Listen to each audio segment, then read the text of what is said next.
Hi everyone. So in this video, we are going to cover how to win your small claims lawsuit. And we have laid out 8 different tips to help you win in small claims court.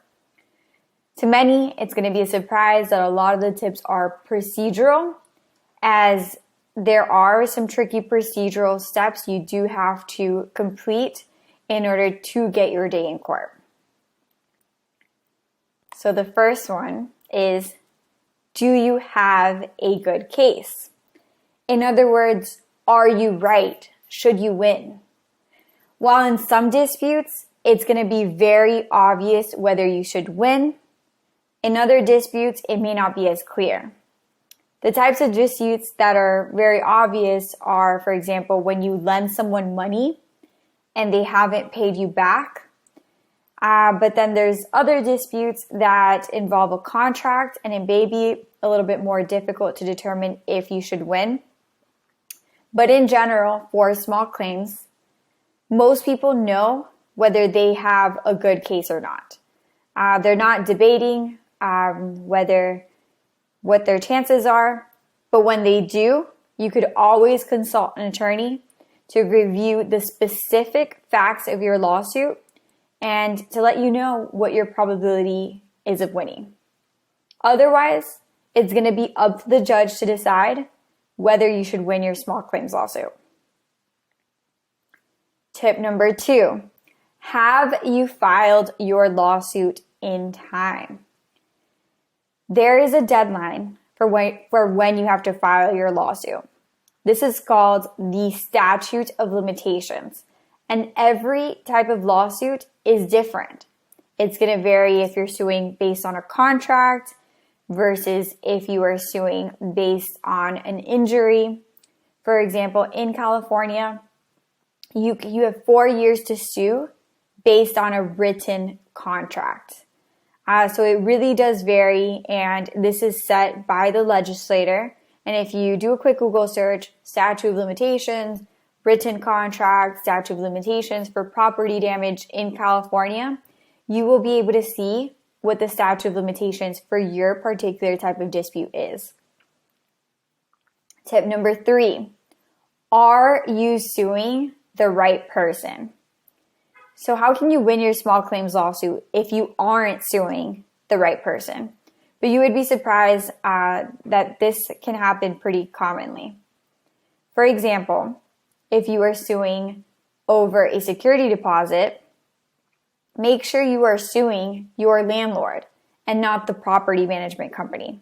While you're dealing constantly with the property management company, as they may be on site, it's the landlord or the property owner who is holding on to your security deposit. So the correct person to sue is your landlord. Tip number 4. Does anyone else need to be suing with you? For example, if you have a contract, who else is on the contract? Should they also be suing with you in the same small claims lawsuit? So make sure you have reviewed any lease agreements you may have, and make sure you have included them as a plaintiff, also known as the person who is suing, in the lawsuit. Tip number 5, are you suing in the right court? This one can be a little tricky. It is not always where it's most convenient to you to sue. It tends to be where it's most convenient for the person you are suing. So when you're selecting a court, you could always sue where the person you are suing lives or does business in. An example may help clarify this. If you're suing over a security deposit, you can always sue your landlord in the county where your landlord lives. You could also sue in the county where the rented unit was located in. Another example is a car accident case. You can sue where the car accident occurred or where the person who hit your car lives.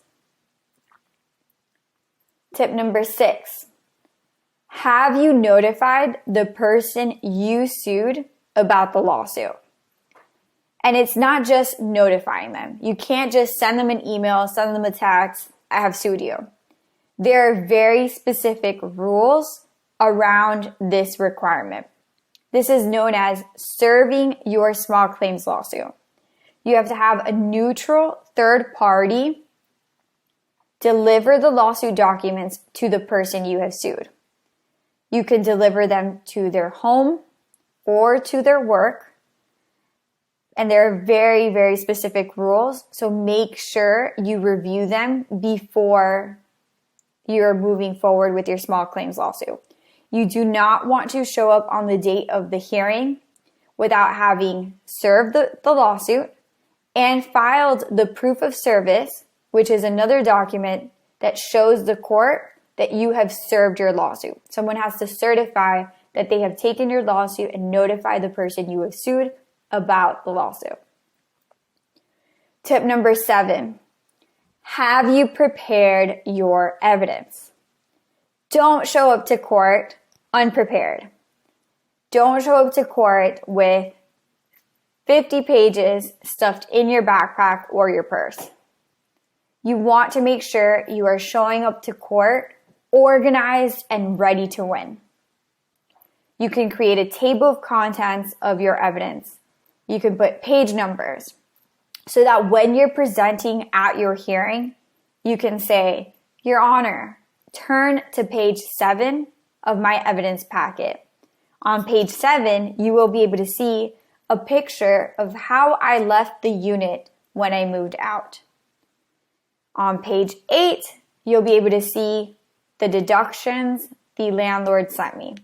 You want to have this all prepared. You want to make the judge's job extremely easy. You don't want to frustrate them, as you don't want to decrease your chances of losing by having your evidence all unorganized. Tip number 8, have you practice? And this one is very similar to your evidence. Don't show up unprepared. You don't have to prepare for hours and memorizing what you are going to tell the judge. Small claims hearings are informal. Small claims court was built to be the people's court, and judges know the majority of the people going to small claims do not have experience and are nervous of being in front of a judge. So just make sure you are prepared to tell the judge who, when, what, why, and where. You're telling them why you are suing the person you have sued. You're telling them how much you are suing for. And you're telling them how much you calculated the amount you are suing them for. Here's an example. If you are suing someone who hit your car, you would start off with like this. Your Honor, I am suing the defendant because on January 8th, 2021, they hit my car after they ran a red light. I am owed $8,000 because that is how much it's going to cost to repair my car. On page 8 of my evidence packet, you can see the estimates for repairing my car. And you would just go through your evidence packet that way. But you want to definitely start with a broad overview of why you're suing, who the other person is, when it occurred, and then go through your evidence demonstrating to the judge why you should win. We have outlined these 8 tips on our website. I will go ahead and put the link in the description. We go through them in a lot more detail so that you are prepared and ready to win your small claims lawsuit. Remember, don't be nervous. It is most people's first time going to small claims court, and you're going to do great. Thanks.